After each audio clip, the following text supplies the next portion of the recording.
Hello বন্ধুরা, আমি আবার এসে গেছি একটা চিপস মাখা দেখাবো তোমাদেরকে। প্রথমে নিচ্ছি এই চিপস,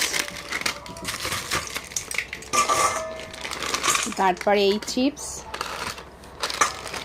তারপরে এই চিপস,